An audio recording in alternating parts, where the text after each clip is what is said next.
Hello ආයි බොහෝ වේවා. ඔන්න අද පොඩි බඩුවක් පෙන්වන්න යන්නේ. දැන් ඔයගොල්ලෝ ගෙවල් වලට එක එක ග්‍රීන් හවුස් වලින් ගෙනල්ලා හිටවනවනේ පැල. දැන් පොඩි පොඩි පැල, මිරිස් පැල, වම්බටු, මල් පැල, තක්කාලි ඔය වගේ එක එක චුටි චුටි පැල ගෙනල්ලා හිටවනවනේ. ඉතින් ඔය ග්‍රීන් හවුස් වල කට්ටිය කොහොමද ඔය පැල හදන්නේ කියලා දන්නවද ඔයගොල්ලෝ? ගෙනල්ලා හිටවනවා වගේ ලේසි නෑ හදන්න ගියාම.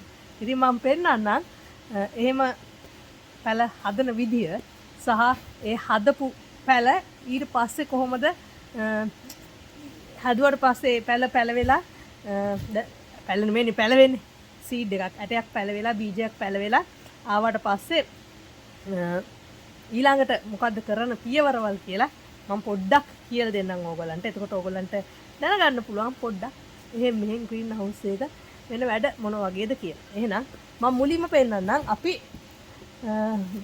මම පෙන්න තැන්වල වවල මේ සීඩ්ස් දාලා තියෙනවා පැලවෙන්න වර්ග මං හිතන්නේ කොස්මොස් කියලා මල්, එතකොට දාස්පෙතියා, නස්රාශියම් කියලා මල් වර්ග, පිටෝනියා, තව මොනවද බීට් මතකත් නෑ දාපුවා බීට් දාලා තියෙනවා. අතන මොනවද දාලා තියෙන්නේ? සීනියාස්, සලාද කොළ, රැඩිෂ් ඔය වගේ ගොඩක් දේවල් අපි දාලා තියෙනවා. ඉතින් මම පොඩ්ඩක් පෙන්නන්නම් ඕගලන්ට කොහොමද කියලා. මේ පේනවද? මේ එක ට්‍රේ එක පැල පැල නෙමෙයි හෝල් 200ක් මේ වගේ චූටි චූටි ඉඩ 200ක් තියෙනවා. ඉතින් 200ම පැල වෙලා නැහැ. මේ තාම පේනවනේ මේ පැල වෙච්ච නැති ඒවා තියෙනවා. මේ පැල වෙච්ච ඒවා තියෙනවා. ඒ වගේ ඒවා තියෙනවා. හොඳද? ඒ තමයි සීනියාස් දාපුවා. මේ තියෙන්නේ නස්ට්‍රාශියම් කියලා. මේ කොළ කනවා, මේකේ මල් කනවා, මල් ලස්සනයි, කොළෙත් ලස්සනයි. මේ ඒවා තමයි ඒ. හොඳද? මේකේ දාලා තියෙන්නේ කැලෙන්ඩුලා කියලා වර්ගයක්. ඒවා තාම පැලවිලා නැහැ. ඒකට කල් ඕනේ. මේ දන්නවද මේ මොනවද කියලා? මේ හර්බ්ස් වර්ග දැන් මේ තාම මේවා නම් ටිකක් කල් යනවා. පාස්ලි, රෝස්මෙරි වගේ ඒවා පැලෙන්න ටිකක් කල් යනවා. මේ අඳුරගත්තද කවුද කියලා? තුන්වෙනි මාසේ 26 තමයි මේකට ඇට දැම්මේ. දැන් ඒගොල්ලෝ පොඩ්ඩක් පැලවෙලා. තව චුට්ටක්. ඒ කියන්නේ මේ තියෙන්නේ සීඩ් ලීව්ස්. මේ දෙකට කියන්නේ සීඩ් ලීව්ස්. මම දන්නේ නැහැ සිංහලෙන් මොනවද ඒකට කියන්නේ කියලා. ඒක තමයි අර ඇටෙත් එක්කම එන මේ මන් අනෝමාන්ටි මතක් වුණා. මේ එන කොළ දෙක. හොඳද? ඊට පස්සේ තව ඔය වගේ ඒවා දාලා තියෙනවා මේ. තවත් මේ මොනවද මේ දාස්පෙතිය දාලා තියෙනවා. මේ ගිය අවුරුද්දේ අපි එකතු කරගත්ත දාස්පෙතිය මල් වලින් දාපුවා. ඔය වගේ ගොඩක් ඒවා තැන් තැන් වල දාලා තියෙනවා. මේ හරියේ මේ ලීක්ස් දාලා තියෙනවා. බීට් ඔය වගේ ඒවා දාලා තියෙනවා. ඉතින් මේව ආවට පස්සේ අපි මේවා පැල කරගන්නවා. මීට වඩා ටිකක් ලොකු පෝච්චි වල. ඕ මම කකුල ඇදුණා මොකට හරි. මෙන්න මේ වගේ ලොකු පෝච්චි තියෙනවානේ. මෙන්න මේ සයිස් මේකේ 6ක් තියෙනවා. මේකේ 9ක් තියෙනවා. මේකේ 6ක් තියෙන ඒවා තියෙනවා. ඉතින් අපි 6ක් තියෙන ඒවා තමයි පැල කරගන්න යන්නේ. මම පැල කරගන්න එක පොඩ්ඩක් පෙන්නන්නම්. එහෙනම් අපි බලමු. ගිහිල්ලා අපි මොනවද අද පැල කරගන්න යන්නේ කියලා. මේ තියෙන්නේ කොස්මොස්. හොඳද ළමයි? මේක මල් වර්ගයක්. මේකේ මම සීඩ්ස් පැල කරලා තියෙන්නේ 3/20 වෙනිදා. ඉතින් මම දැන් මෙයාගෙන් මේ සීඩ් ලීව්ස් දෙක තමයි මේ.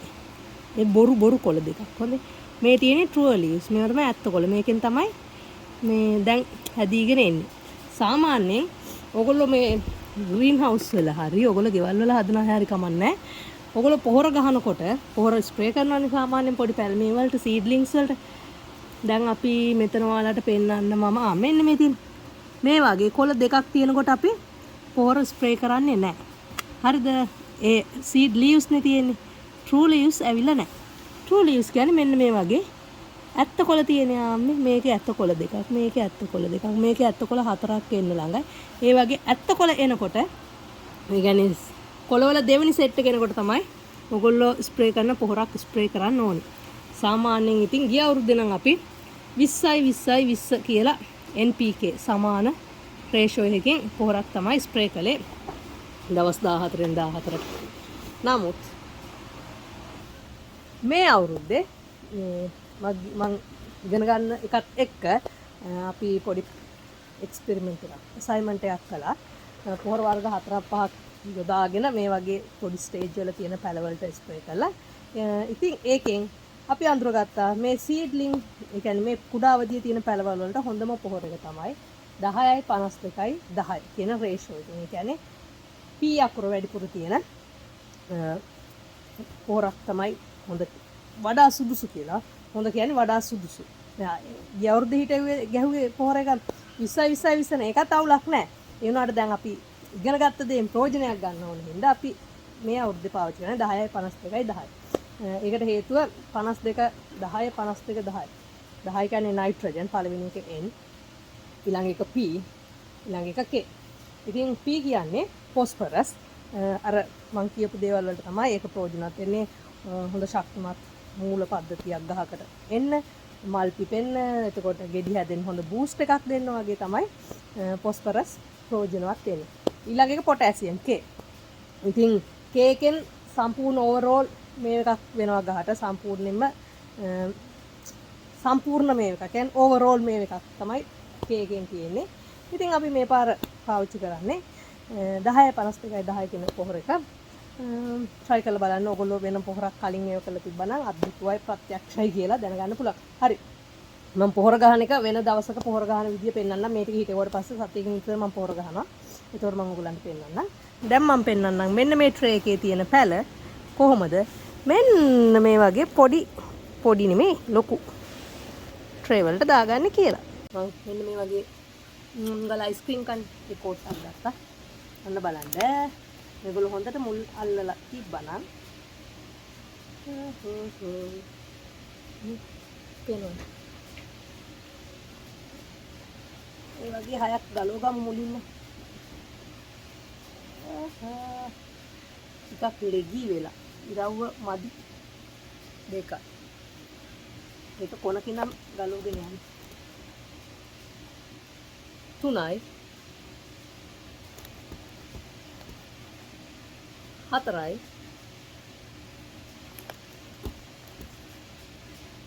5යි කීයක් තියෙනවද? 6ක් තියෙනවනේ. 6. හොඳට මුල් අල්ලලා පේනවද මුල් පේනවද මෙහෙම තියලා හොඳට පස් ටික දා. පස් කියන්නේ පස් කියලා තමයි ඉතින් කියන්නේ නේ. පොටින් මික්ස් අපි එහෙම කියමු. පස් කිව්වම නිකන් ගැලපෙන්නේ නැහැ වගේ මට දැන් පොටින් මික්ස්. මට ගැලපෙන්නේ නැහැ වගේ කිව්වේ මේ පොෂින්ද එහෙම නෙමෙයි. පස් කිව්වම නොඑක් වර්ගයේ පස් තියෙනවනේ. මොනම දැන් ඊළඟ එකක් තිබ්බා.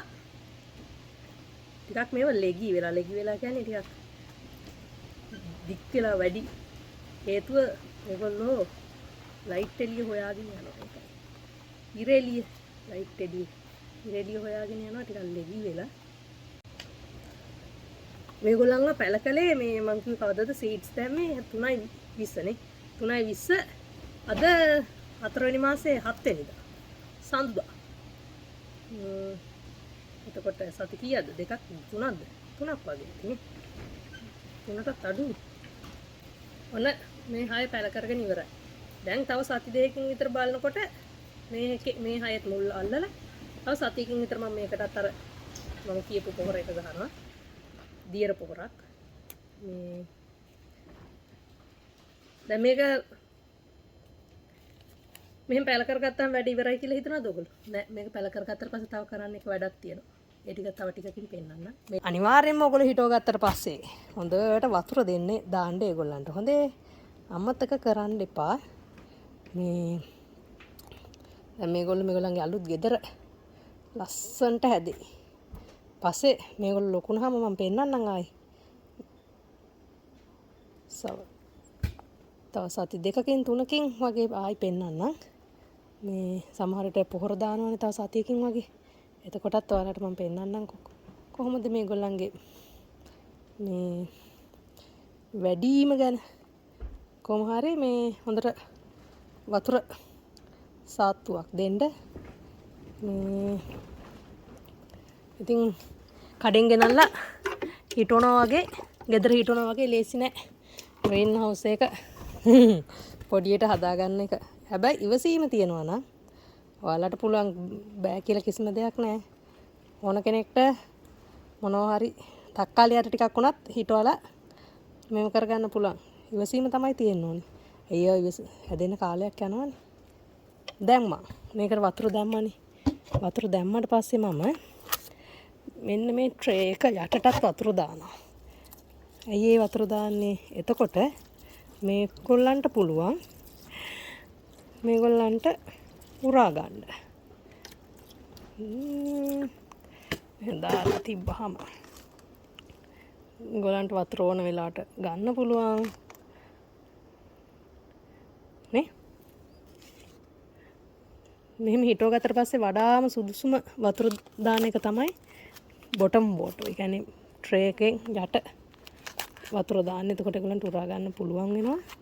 මේ දැන් පළවෙනි පාරේ හිටවනකොට ඉතින් චුට්ටක් උඩට දාන්න ඕනේ. නැත්තම් මේ ඔක්කොම වේලිලානේ.